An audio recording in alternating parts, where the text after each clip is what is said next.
Hey everybody, I'm Jordan Dube, and this is the Creator Coop, where we talk about games and how we make games. And so the way we're doing this is we have this online panel of some creators, and I'm gonna host, ask questions. Feel free to post your own questions and we're going to talk about stuff and the nitty gritty of making games. And so this segment is going to kind of focus on the whole process of making ideas. Why don't we go around and introduce and pitch ourselves? Let's, who I'll wants to I'll start? I'll start. Yeah. Yeah, do Um, it. I'm Tristan. I go by the Leighton Architect as of late. Um, uh, I do a lot of art, uh, design stuff for tabletop games and now video games. Finally, and I work with Leighton Arcana Games. Uh, recently, just finished a couple of websites and a tabletop game a couple months back. I'm Andy Margolski. I go by MargoMods Games on all social media. I'm, I guess, 3 books in to sort of TTRPG writing. I write mostly 5e, although I've been dipping my toes into Candela Obscura, and I'm sure that I'll probably hit up some Daggerheart writing when that's available.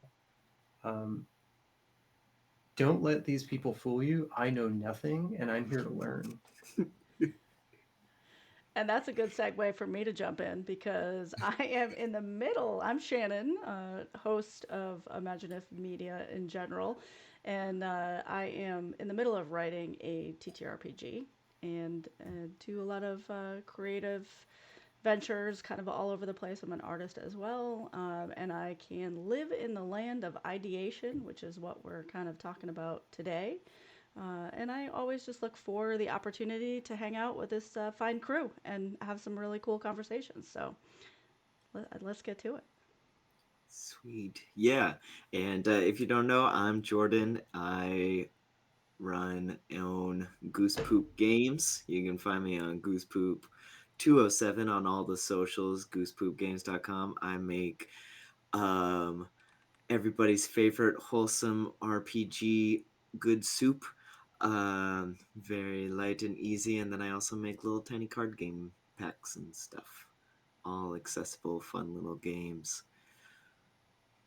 Fun stuff. So, we're gonna start with some questions. All And right. if you're in the chat, you've got questions, go ahead and drop them in too, and we'll get those in there. Yeah. Or comments, Um, or anything. We'll take it. We'll take anything in the chat. let's see. Oh, we got a question of whether we're gonna have a question. Oh boy, we have quite a few questions. Let's start with the starting question. Where did you start making games? Uh, I I will actually let Andy kick that one off because I'm more interested in what Andy has to say than what I got. Oh no. Oh, Oh no, now I'm on the spot. you'll have a chance to Well, So, I'll talk. throw Yeah. Tristan back too. So Yeah. uh where did I start, or where, when, how? Yeah. Any Where, sort when, of how? questions? The first creation of a game. First sort of successful one or first attempt? Cuz like Make it so one. let's see, when did I start? Maybe like I think pretty early on in my PhD program, I and one of my friends decided we wanted to make a deck builder. Because we had just sort of a very basic idea. We were really inspired by Slay the Spire at the time. Nice. Um, whenever that game was a hit, I don't remember times, uh, and we just really wanted to play a deck builder because there are just so many different levers for that kind of genre. It's like deck size, removing things, making it bigger, drafting stuff. And we had this idea that we wanted this game to be built around like stacking cards physically, because we hadn't seen that. Which isn't to say that maybe it, didn't exist, but we hadn't seen it. And we went into it totally blind because I had no experience in game design because I am trained in science. I'm an oceanographer by trade, and I just play a lot of games. And so we bumbled in the dark for a long time, made some progress on a prototype, but it never actually made it past that stage because we didn't have a good strategy for like iterating on ideas and like actually refining it and figuring out what worked and pulling out like, oh, this is the good idea, this is the bad one, let's cut it. Yeah. So that was where I started, and then I probably put down working on games in any capacity until past couple of years when I got introduced to D&D very late in life and fell deep, deep down the rabbit hole of playing 5e, running 5e, making my own homebrew world, and then being like, okay, well, what if I were actually to write a book, and then another book, and then another book, and now I'm here. So Awesome. That's sweet. Yeah. I like that it didn't just start with playing like D&D and you were just like, I'm gonna do this for myself. Like it started with some sort of more like natural experimentation with the game that you wanted to play. yeah, we actually tried it twice. We started working on the deck builder, put it down for a while, and then we were like, you know what is missing from this? Maybe we should make it a video game because that makes it easier, which was, obviously wrong-headed. But I had some ideas that like, so I do a lot of coding for my job, and so it's like, okay, so actually this would be an interesting stretch. Like I would probably learn a lot of things. Like maybe it would work out, and it would be fun. Actually, now that I think about it, I tried to design a game in high school, Yep. and Yeah. that went even worse. So I had I, a similar experience. I would be willing to bet that everybody in this room has been designing games since they were kids, but just not to the level of producing a game to where it's going to end up at that point and then somebody's going to buy it. Because we're always creating some little thing that we're going to play and we have parts to it and we're putting it together, right? And I've done it with cards, I've done it with people, I've done RPG-ish kind of stuff and created whole, I mean, we had games where half the people were on bikes and these people were on foot, and so that, and you had to create all the rules for it and everything else. I was 8 when I did that, so like I feel like we've all been doing that to some extent, but the rules just got a little bit harder to get it to where somebody's going to buy it and spend money on it. Right.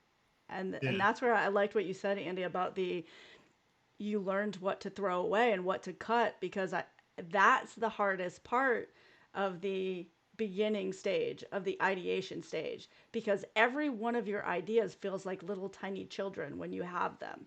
And at some point you have to be like, this one's not as good as I thought it was, I should let it go. And then you have to let it go and cut it and move on to the other thing, but you don't always see it because you're right in front of it, and you love it when you're looking at it. That's actually a really good point though. The whole like making games without realizing it. Right. I think like if you actually kind of think back, when you would play games as a kid, you would play the games that you already had, like whatever it was, Yu-Gi-Oh or Pokemon or something, and you would play it and then change the rules with your friends because it was just cooler that way. And I think if you think about it, a lot of that would result in homebrew rules that weren't written down or anything like that. It was just something that you and your friends would do. But I guess that is a good point. That we were kind of making games without knowing it. Yeah. Yeah, I think that there's a big piece of like, so all of this is game design, right? Yeah. To varying degrees. Uh, And I don't mean this in like a trivializing way, but there are sort of a set of like training wheels that you have. And it, as you take them off one by one, where like one training wheel is like, well, here's an existing game system. I'm going to add rules or modify rules. There's a lot of existing stuff that people have already made decisions about. And then you're interfacing, with it through your experience, and what changes would work for you, like with your friends, which is Right. one version of a training wheel. And then the next is like, when I'm playing it with my friends, that's a very particular context that like you're interpreting everything through. And that's another training wheel to remove. It's like, what is going to make this work when it's in somebody else's hands? Yeah, that's Yeah. a really good point. Well, and Andie, you actually, and correct me if I'm wrong on this, but you actually wrote a supplement, right? Because you didn't like that you couldn't find what you needed in what was already out there. Yeah, so the first two 5e modules that I wrote were expansions to existing official modules, which were Sunless Citadel and Forge of Fury, which are like old school, very well received, famous like megadungeon modules. And the thing that was missing for me was like, well, these don't have sort of compelling characters or like factions that are like trying to do something particular. They're just kind of around. Like, oh, cool, you have these goblin and kobold tribes that are like right next to each other, but they don't interact. They're just there. Um, so it's like, you identify a problem and then you solve it. And the way that you solve it is with a lot of blood, sweat, and tears and throwing stuff at the wall and seeing what sticks. Those don't stop. The blood, sweat, and tears keep coming. That's the glue that binds the pages together. I agree. I agree. Please. So we do have a question. It has nothing to do with gaming, but I'm going to throw it at us all anyway. From Wanderer's Haven, what's everyone's favorite ice cream flavor? Uh, Because you need to eat ice cream while you're in ideation. I'm going to start off with a hot take on ice cream, which is that I don't like cold stuff. Okay. I love that. I love That's that. okay. I mean, Oh no, Jordan's out. You're done. You're off the show. Dang. What about you, Jordan? Um, Jordan, what's your favorite ice cream flavor? chocolate peanut butter cup. Chocolate peanut butter cup is your favorite? Yeah. Anything with Wanderers. chocolate and peanut butter in it. Gotcha. You Yeah. you and my wife would be in sync on that one. My Yeah. wife loves anything having to do with Reese's. Uh, uh, for me, it's actually weirdly Superman ice cream. Isn't that the one that's just vanilla but colored? No, it is Oh. not. Oh, I'm so sorry. I'm so No. sorry, Tristan. It's okay. He got You his are gloves forgiven on. for your misdeeds. No, it's I apologize. it tastes kind of like cotton candy ice cream. It's Oh, okay. oddly out of character, and when I told my wife that like 4 years into our relationship, she was like, "What?" um, but yeah, I would say that, and also that is a way cooler response is just to say I don't like cold stuff. Yeah. Well, Andie said it's a hot take. They Yeah. don't Oh, like that's cold stuff. man. So That just that gives you a little bit of insight of how Andie writes their games. I didn't even catch that. Just an FYI. If you're wondering if you should pick something up, the answer is yes, because even if that came out of nowhere right there, that quick response. Imagine when you have time to deliberate over it for days and weeks and months. It's glorious. Yeah, And the takeaway is that there's just so much context that you can miss. Like, is that what they should? yes, exactly. You're just bob and weave. Yeah, exactly. What And, about you, Shannon? Do you have a favorite flavor? it depends, but I would probably say chocolate chip cookie dough if you put that in anything. But I tend to go non-dairy and give me some of that like Jeremiah's frozen ice stuff. with Yeah. yeah, with my combination is chocolate, um, green apple, and caramel, so it tastes like a caramel apple. Mm. It's pretty That delicious. sounds great. It's pretty Wow. delicious. Yeah, that's my plug for Jeremiah's ice cream. I don't know if they have them everywhere, but they do in Florida, and I've it's never amazing. heard of Yeah, it. just But go get some ice. Yeah, just get just ice. go get some ice. Yeah, and we have a comment in the chat that isn't melted ice cream just good soup anyway. We're I all mean, I was gonna just say soup. like chocolate malts. That's my weakness. I get chocolate malts. Those are good. Yeah. Um. So yeah, All okay. right. So So hit where us with did another you question. start? Yeah. Um. Tristan, where did you start Oh, making right. games? Um, sorry. I meant to get back to that. Oh, that's all good. Actually, I had a similar thing where the original time that I tried to create a game was actually in high school. But actually, at the time, I didn't really think about it much. The ideation aspect was really just uh, my best friend, was playing a lot of Last of Us at the time, and he and I really liked that it had this mechanic in it that you had like a survivor group that would or would not survive based on how you played. And I thought, man, that's really cool. We should just make that its own thing. Um, and we kept on trying to build on that and took it way more seriously than we should have at the time. Uh, and I kind of uh, uh, blew it out of scope within the first like day, uh, Nice. and then never Love. returned. We love getting out of scope. Yeah. But at the time, granted, I wasn't thinking at all about scope. I didn't even consider scope to be an obstacle because I wasn't even thinking of it as something that would be completed. It would just be something that we would continuously make in perpetuity because I thought time was infinite and I was 17. Um, Yep. Nice. but after that point, what really occurred was I stumbled into a critical role, as so many people do. Uh, Talk about a bell curve. I'm right at the center of that for D&D, and then I thought it would be really cool if I made my own little D&D kind of skin, if you kind of think of it that way, for like the rules where it's like basically 5e, but call it some different stuff. And then from there, hadn't made a damn thing in like 3 years. And then my old friend from high school hit me up. And so me, him, and his friend started a studio kind of and made the game they were just trying to make and needed some art for.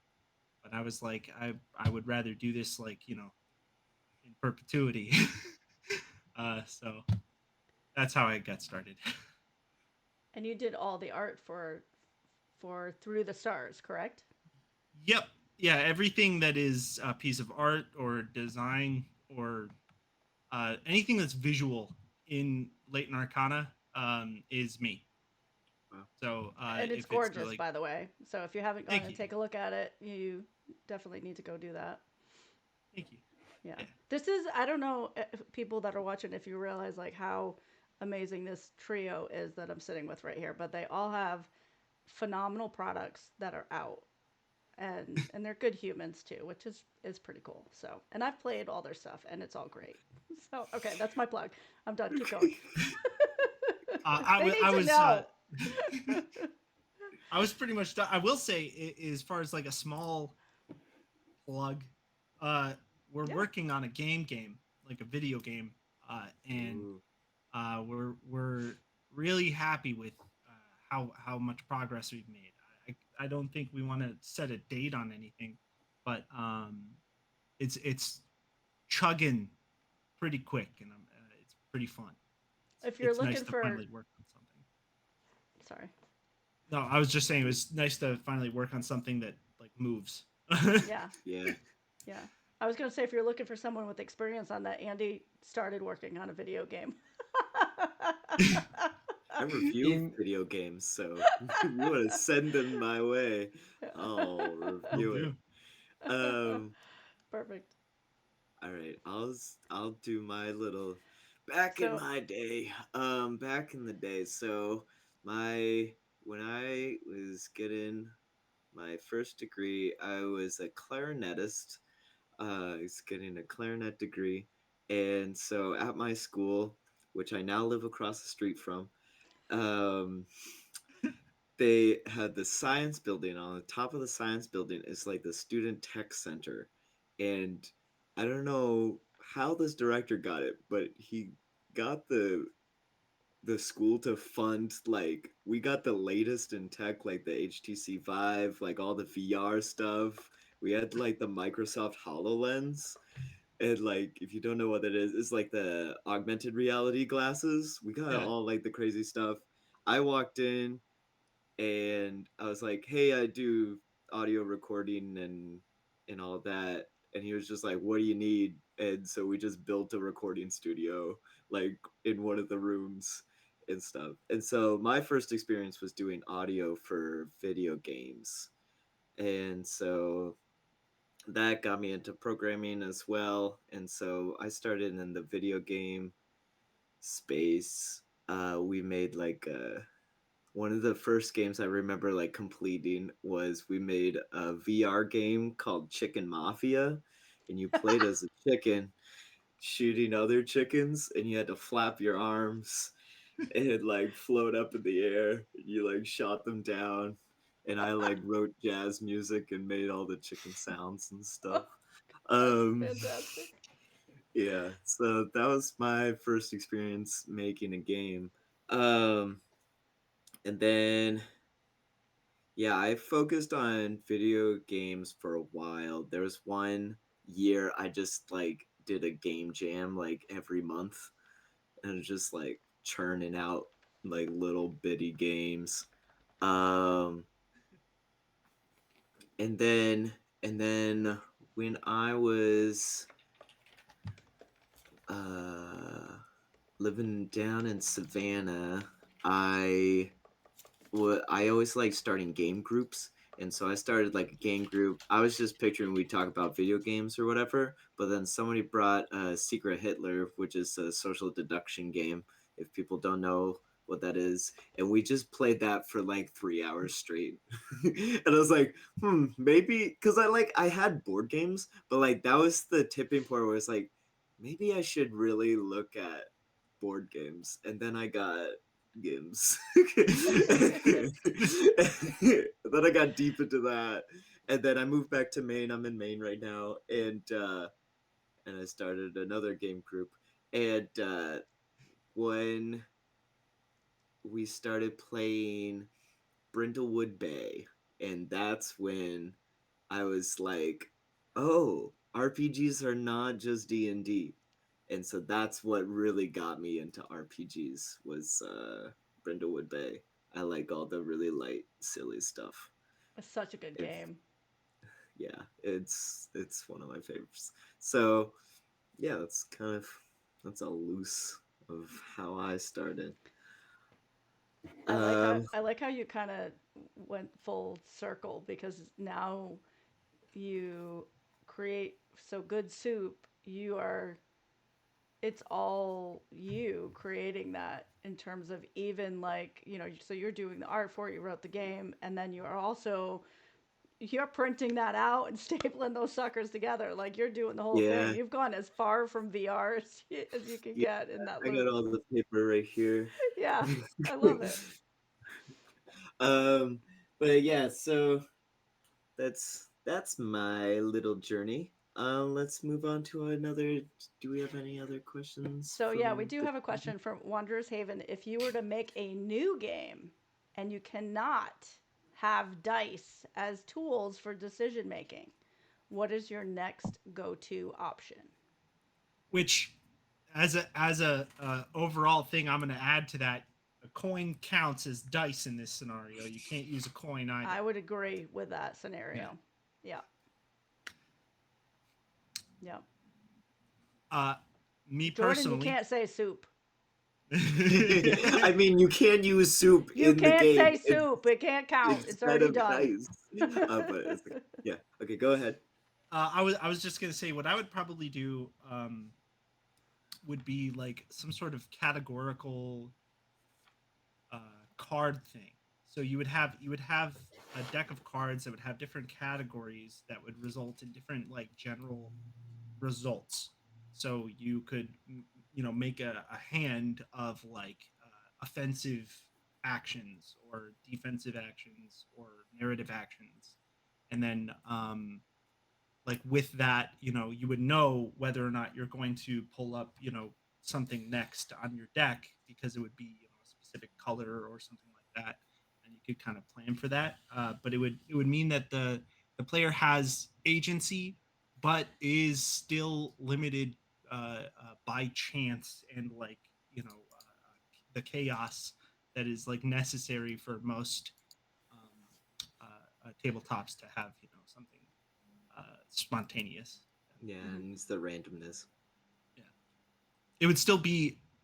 To be clear, though, it would still be an RPG. It would not be like a normal, like a card game. It would be an RPG that you would use cards as like a Prompts. component. Yeah, yeah, a component of Hmm. how you'd play.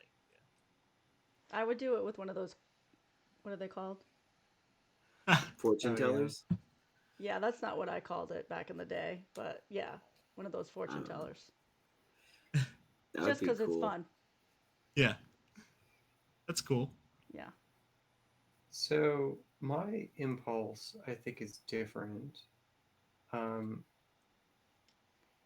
I guess my first question is like, by excluding dice, what problem are we trying to solve? And one version of that problem is like, well, it could just be that there is this like physical component of the random number generator, and if we just remove the physicality, maybe that's an interesting choice. So my mind goes to how could you? I'm firmly thinking like D&D and like skill checks and things like that, just because it's a convenient reference point. So it's like, how Right. could you develop like DCs and checks without using some random number generator that is a physical object? And the way that I did it when I was hiking through like a mountain in Hawaii was I was choosing numbers in my head, and I had like given people ability scores based on what classes they said they wanted to play. They hadn't played D&D before, and so I would choose a number. I'd be like, okay, so in my head, I'd be like, okay, you know, 5. And then I tell them to guess a number between 1 and 10 or between 1 and 20, depending on how hard I wanted it to be. And the closer they got to the number, if it was like within a certain range, I would say you succeeded or failed. Right. And so like there are better ways to do that. But like the thing I was trying to solve is like, well, we don't have dice and we're not going to stop walking. So what can we do without like gluing our eyes to the phone? Um, so that's how I would approach it. I There like are it. definitely better ways to do it. But that's the first prototype. I And kind of that like kind of, that. yeah, and it goes back to the little kid thing where you're like, I'm thinking of a number from 1 to 10. Nope, no, it's not this, So you're just Yeah. kind Yeah. of going back to basics. I Yeah. think the only problem with it really is like there's no like um definitive of it, like where like you say I'm thinking of a number between 1 and 10.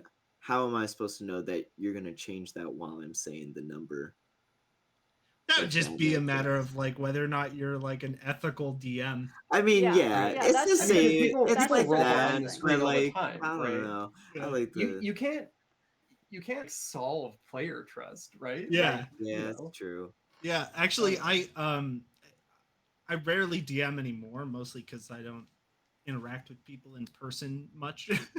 But when I have DM'd, I've never had like a like a guideline I've gone by for like what the DC on something should be. I've literally like never once have I cared what the DC was supposed to be. I always just mentally chose a number and then they just rolled it.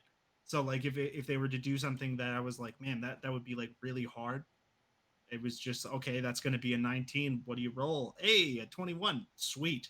You know, like it was never Mm. um it was never Yeah. some sort of like rule list that I was going by for DCs. Yeah, the trick here was, you have to figure out a way to make it so that they can't just always pick a high number because they're choosing a number, right? Right. And Yeah. so you have to like do it as like the distance from a number that you've chosen in your head as like Oh, their right. roll, Hmm. right? Yeah, Yeah, no, Um, the distance is weirdly, cool. I actually yeah, think that it's almost just as random. Almost. Obviously, it's it's not, close. but Yeah. it's close because if you were to say select a wider range of numbers, that actually would just automatically make it probably about as random as a d20. And then the closer aspect, because like you would choose 25 if they chose 20, then that's close, but it's not super close. But if they have a modifier, then it wouldn't be like +5 and it would be +5 all the time. It would just be +5 or -5, depending on which direction they were in. So Yeah. honestly, it works like almost 1-to-1 perfectly fine. I actually think that the way that I would approach it now, I did this maybe a year or two ago, and I had more time to think about it since then. I think the modification I would make now is adapt some of the like failure, mixed success to it, just so Yeah. that there's like a standard distance from the roll, and so it's like any number above like 6, off of the original number, and that's a failure, right? So sort of invert that. So like a 1 would be like a critical success, like 0 to 1. Yeah. I think Actually fun. having that as like a little one page like mod to 5e would be really cool. Yeah, Um okay, maybe I'll just write it. yeah. Yeah, I Like think you honestly, should all write you got it. to do is Oh, just it's well, we just a determined your mod next for project. 5e so that you can play 5e without even needing a source of die or to roll Yeah, die on. Walking D&D. yeah. That's cool. Actually, It's a that'd be hiking pretty mod. cool if you just do, yeah, if you just had, well, I'm so used to making little zine games, but it's like just like a little game where you're just like you're like going on a hike and you're telling a story while you're hiking. Yeah. I think that's really cool. Yeah. It's like Well, you wanna wireless you wanna help me game. make a zine? I haven't made any zines Yeah, before. I will. I I did a I will shout out call for 100% do the zine art and design for collabs. that. Like flat out. That would be Yeah, great. Cool. let's all make a hiking zine. Let's Yeah, do I've it. been So actually Let's working with do it. some other people with like Oh little yeah. zines as well. So Also, this is actually like a really good example of like the what is usually considered to be like the best method of ideation, Yep. which is you had a problem and then you which you said in the beginning, you were like, what is the problem that you're trying to solve? yeah, Um, and that's like the ideal scenario for ideation is like an engineering mindset for it, which is there's a problem, what's the solution for it, and how elegant can that solution get without being convoluted. Yep. yeah, yeah, It's fun to yeah. I work mean, the like problem once you, backwards. Yeah. yeah, once you like, you could isolate yourself and then just like make this entire game. But as soon as you like give it to somebody else, you notice like what the game, like how well is the game. Yeah. Like yeah. I've made complete games and then show it to the like my office mate and be like, all right, let's play, and then just watch as it just falls apart. I'm like, yeah, we're scrapping this. This is not good. I spent a day on this. This is terrible. Um, but yeah, so going on But to the, sometimes those oh, lead to other things though, you know. yeah, You take pieces Well, of that and use it somewhere else on something. right. Yeah, so never like fully, I would say never like fully scrap. Just like Right. put ideas on a shelf, you know? yeah. Yeah. Cuz then you be like thinking about another idea and then you think, "Oh, this mechanic or theme or whatever would fit perfectly for here." And then you never know like what ideas would come together. Yeah, so my question is, what is our process for generating ideas? Do we have some weird processes? Mine is the reverse. I need the Complete process to normal? stop generating ideas. just I wish. I refuse to wish. think. I just It just need keeps the coming one at that me. says, yeah. Well, I think generally people tend to fall into what I would say is very overly simplified two categories, which is that they have too many ideas or not enough ideas. But um, generally, the reason why is more of like an outlook thing and like a purpose thing. So if someone has too many ideas, most of the time, it seems to me like the fun of the thing is not the thing itself, but it's like the journey kind of thing, right? So it's like the fun of creating the ideas and doing that is like what drives you. um, Whereas like someone who tends to not have enough ideas, they have just as many ideas probably, but they all get filtered out before it's even solid enough for you to write it down or draw it or something like that, because you have this wall of like, no, but that's not the thing that I wanted to like have as a result. So you're focused on the end rather than the journey, which has its own um, like massive benefits. Because if you start with intention and purpose for the thing that you're trying to create, then that thing has a much tends to have a much clearer like through line than if it's a lot of small things that you're like kind of picking and choosing, you know, which things could work, but it's not with any particular direction yet. You know, both can go in the exact same line in the exact same amount of quality, but they tend to have different trajectories based on, you know, when and who and how much money. I, I think that's just a matter of the process, though, Yeah, because like a lot of people, there, what you just described to me sounds like two completely different brains and the way that they operate in pushing an idea forward. And there's the process of taking all of those ideas and having no ceiling so that you allow even the most ridiculous of things to come in right. and ideate for a while before you throw things out. And then there's the process. I really want to know what's in Andy's brain right now. Yeah, And so then do there's I. that and then there's that process of the person who's got, okay, this is the idea, and it's almost like the funnel that it goes through, and these two things are two different sizes, and the funnel of this one person is no, it doesn't fit in here, get it out, and so it has to go through this very tight funnel in order to get to that end point, where this other one is wider and it's allowing more things in. All right, Andy, go Andy, ahead. what's on your mind?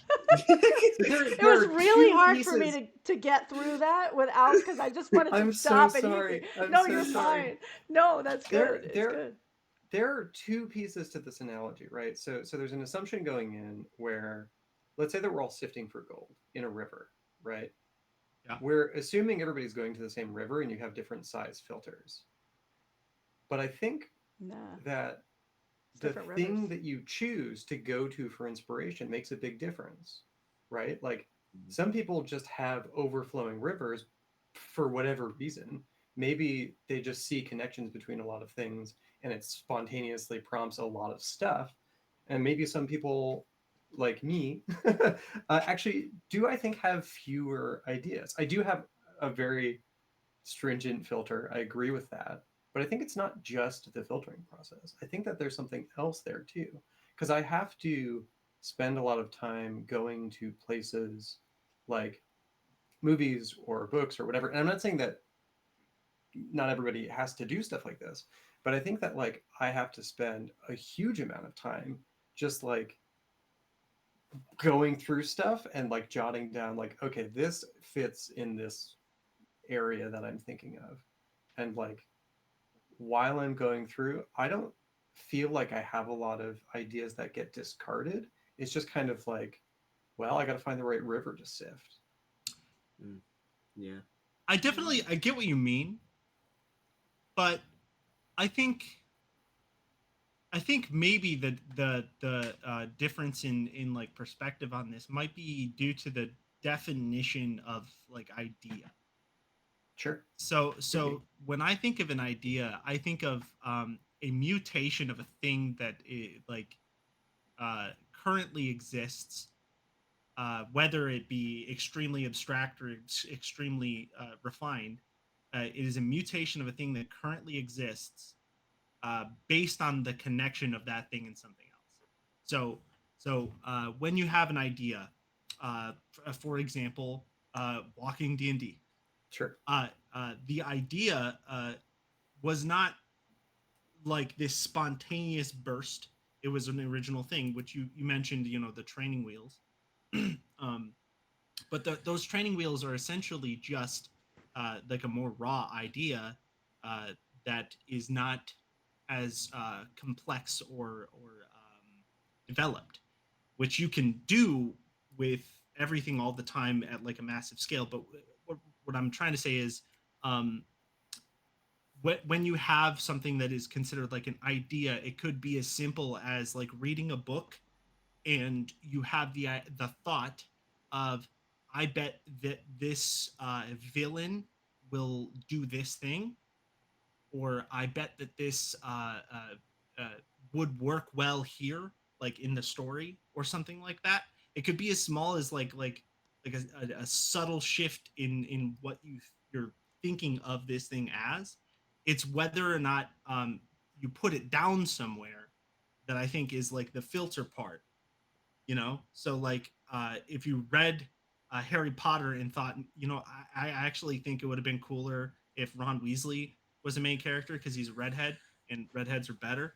um that's an idea, but you don't, you're probably not going to write that one down because you have a thick filter, which I do too. I have like an unfortunately thick filter, but um, I think that those are ideas that are just small, subtle things that when they pop into your brain, they don't come up like in your like categorical lines, like of what is and is not an idea. They don't seem like an idea, but they are by like definition. If you were to agree upon the definition that I gave earlier, done talking. I, Sorry. That's a I see what you're saying. Yeah. I agree with pieces of it. I do still think that there's an important part that is missing from a lot of people's like discussion of ideation, which is that your strategy for finding what river to go to or like where to sift in the river is super important. And I it's agree with probably that. different for a lot of people. Yeah. Yeah. Yeah, I didn't think you would disagree. Yeah. I think that like for me, the thing that, and I think for a lot of people, this is not a unique experience for me for sure. But I think the thing that drives a lot of my creativity is, there's a question which spawns more questions, and then you just have to answer the question. And when you're stuck on the answer to a question, sometimes you go back to your other questions, and sometimes you pull up a book of random tables and see what sparks ideas in your little brain, right? yeah. Right. It's like, what are you gonna do? Yeah. Well, Yeah. I think it depends on the motivation and where that's coming from too. Purpose. Yeah. Yeah. Stubbornness, spite. Well, exactly. Like, is it like I have this spot in this, this thing that I'm creating is missing something here, and I'm trying to work through this specific thing. This isn't hitting right. I want to adjust this needs more, whatever, flavor to it. So it's a specific thing that you're try to fill.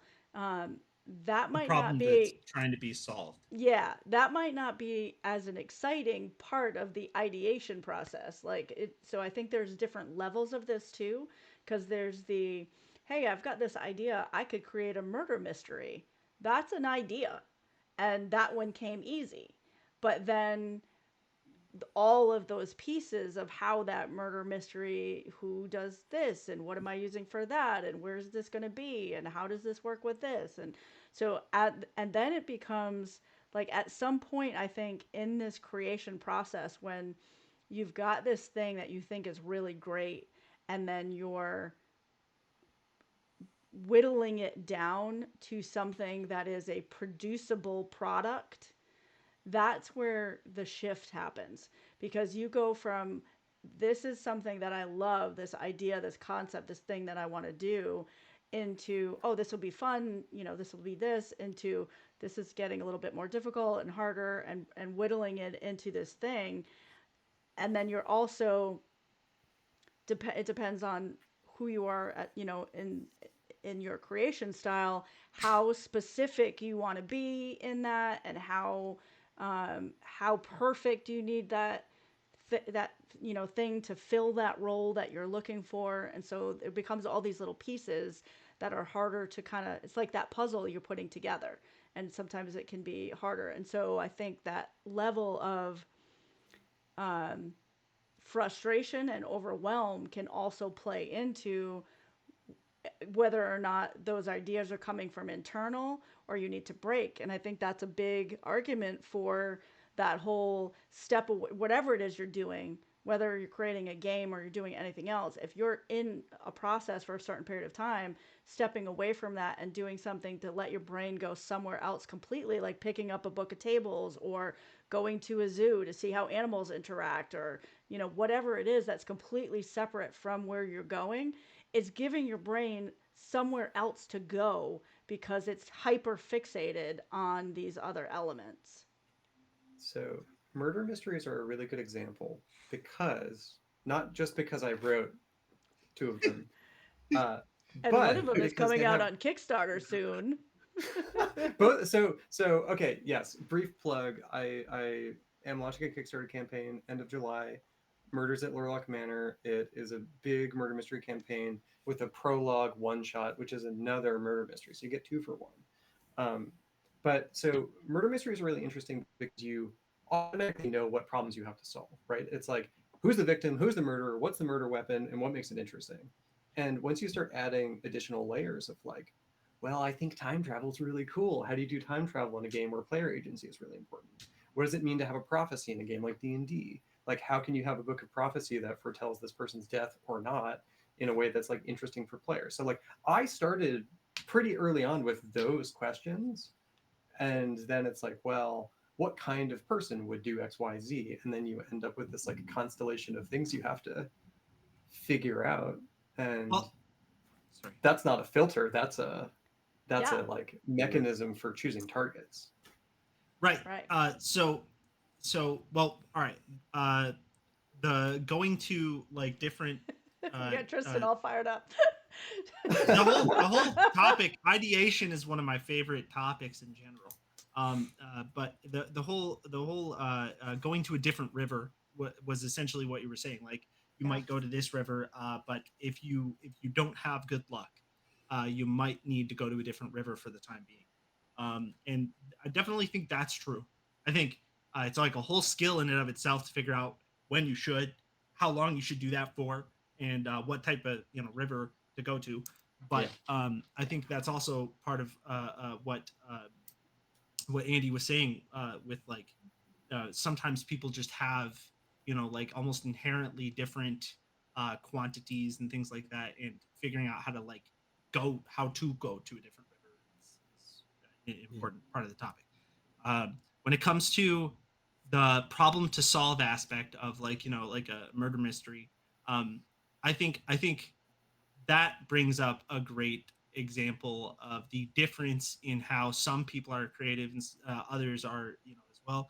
It's like the difference between like an engineer versus an artist, where both it's really cool to me because me and one of my other team members, like, well, really the founder, and then I'm the artist guy, You but can say names. he Henry, he is he's much more a blend of the two. Like, he's a mix between an artist and an engineer, almost like down the middle, and it's kind of crazy. And I'm an artist that has like engineer, kind of tendencies. Whereas someone who isn't really on our team, but my wife, she's just like artist all the way. She's never trying to solve like a problem when she makes something, when she expresses herself in any kind of way. She's always just making something um, to express herself, and that's it. So I think ideating in those different modes, I wouldn't even call those different rivers, because it's not a source for inspiration. It's more of like a mechanism through which you operate. uh, Trying different, modalities or whatever you want to call it through that is really important. Actually, it seems like Jordan might have a lot of insight on that, because audio is a great example of like the blend of artistic expression and like an engineering, problem solving kind of mindset. Yeah. So how I always think with like, to me, what makes a good designer is a person that just does everything else besides the thing. So if you do a whole bunch of stuff besides making the game, it just enriches your knowledge more. Yeah. So I mean, like, for example, like I go rock climbing, I play clarinet, I do all these random whatever things, and I Right. have these hobbies and these experiences, and then that enriches your life more than simply just like, oh, my hobby is I make games, and then in my free time I make games. And so it kind of like, it's you're because it's like, it's almost like a user experience kind of thing, where it's like, I now that I know kind of the insight on rock climbing, if I'm like, oh, I kind of want to make a rock climbing card game, which I want to do, um it's like, now I know like kind of the moves and what these people would think about with rock climbing, and like I know what kind of the experience I want to have with the game.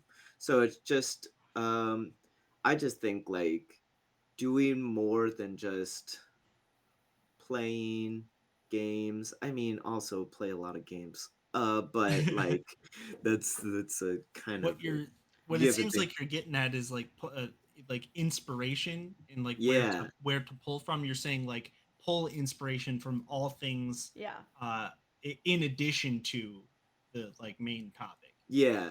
So like, and then also have like a mind. I mean, it's not like even an active mindset where I'm like, I'm gonna be creative and let any thought go into my head.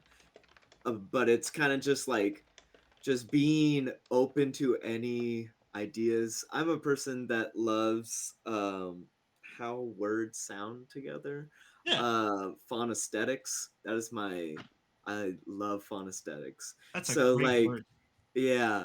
So just so like I come up with the, I mean, if you've read Good Soup, it's just all fun aesthetics. It doesn't really make sense.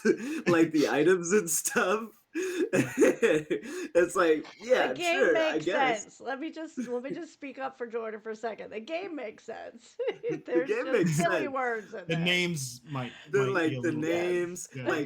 Yes. like I, before making the game, I just had a list of silly names that I would just write down Yeah. whenever a silly name came into my head. I'm like, ooh, that's good. And then I just added them to the game because I already had the list Yeah. of names.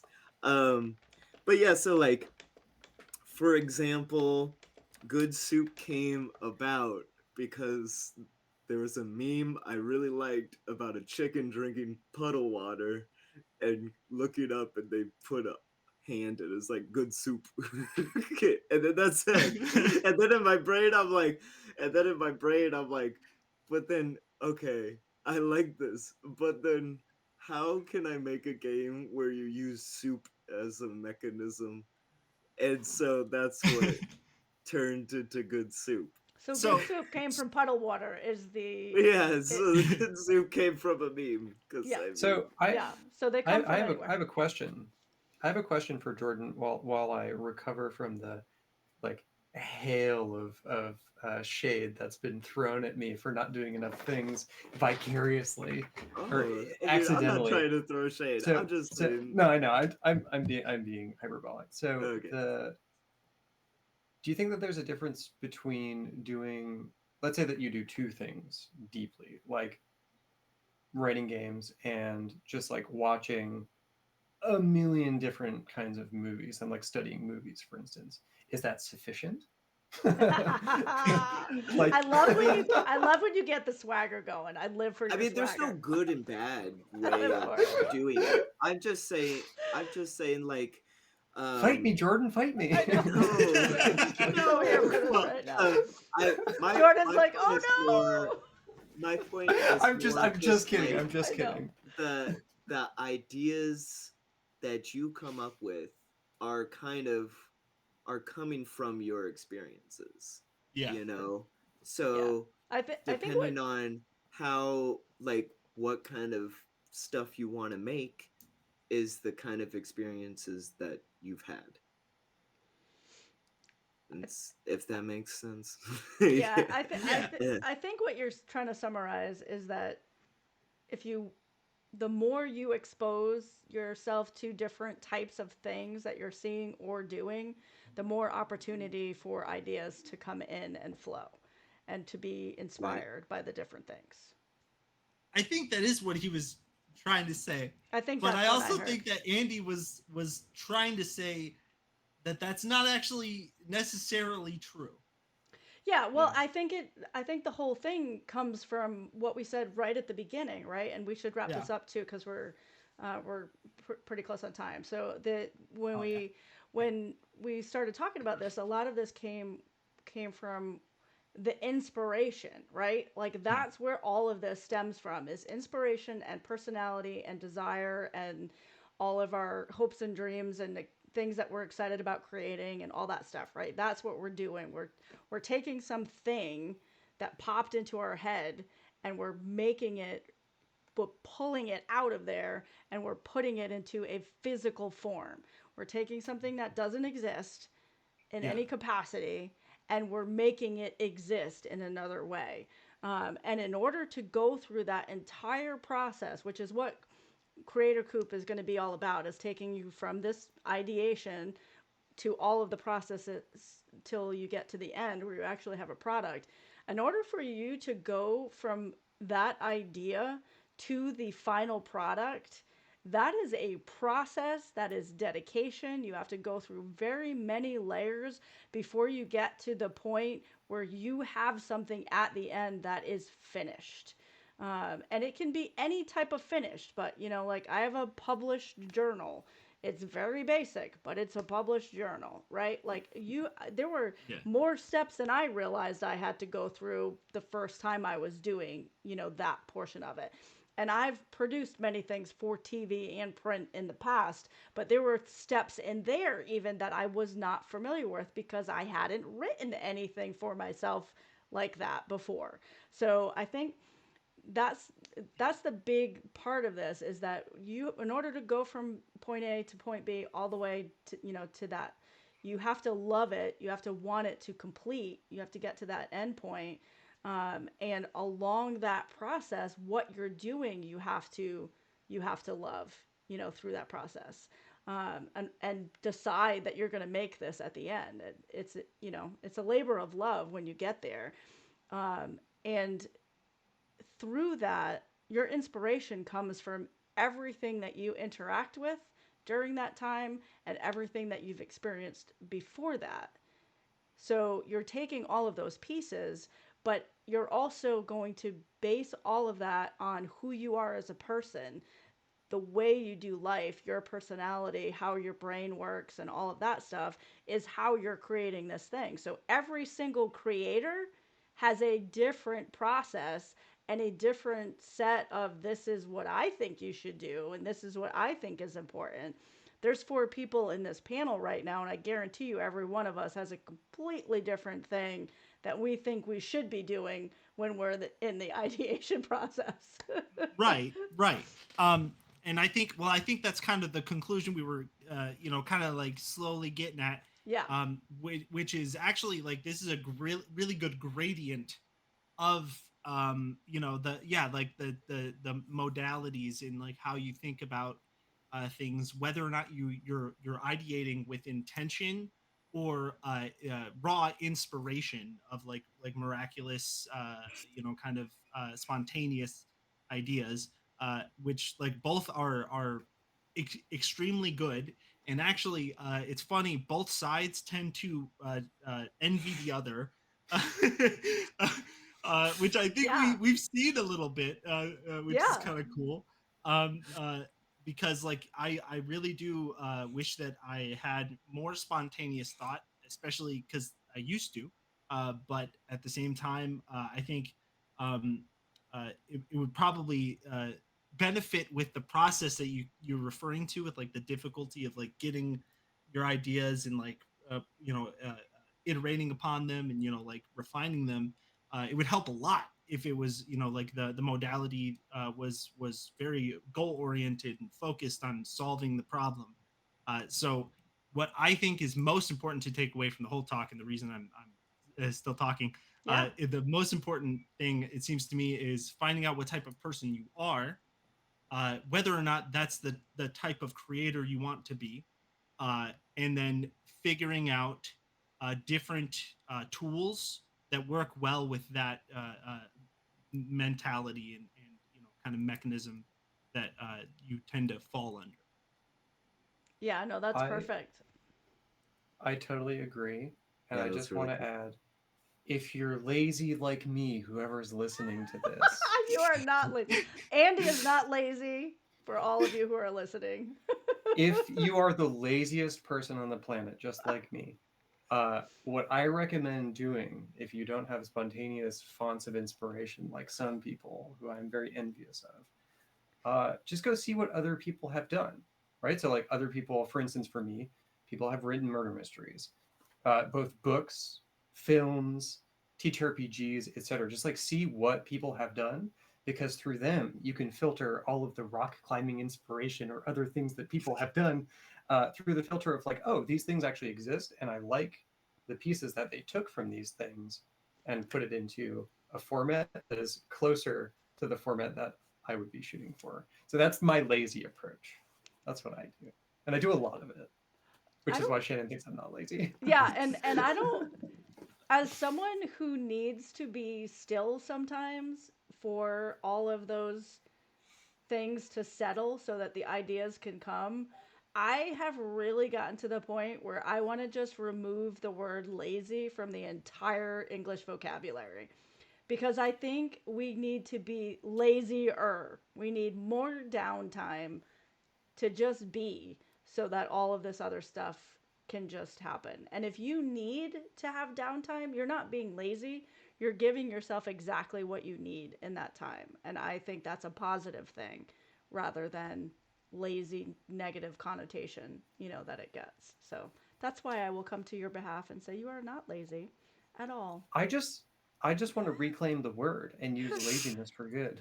Right. Okay, let's do it. Okay. Redefining the word is much smoother. Yeah. All right. Right. Uh, My So we are definition is efficiency. That's So we all. are redesigning the yeah. word and making I love t-shirts, and also we're making a hiking TTRPG, right? Yeah. Okay, cool. Just a Yes. T-shirt that says "redefining lazy," and it's like like a PJs or something. It goes with the hiking TTRPG. Yeah. Oh my god. Redefining Redefining lazy. lazy, because you're hiking. You're not, and you're Yeah. not. It's But a you're whole. lazy. You don't want to get out a table to roll the die on. I don't want to do all the Right. things. Yeah, It's so much Like go work. to a place. yeah. On that note, does anybody have anything that they want to add before we close out this fantastic episode of ideation?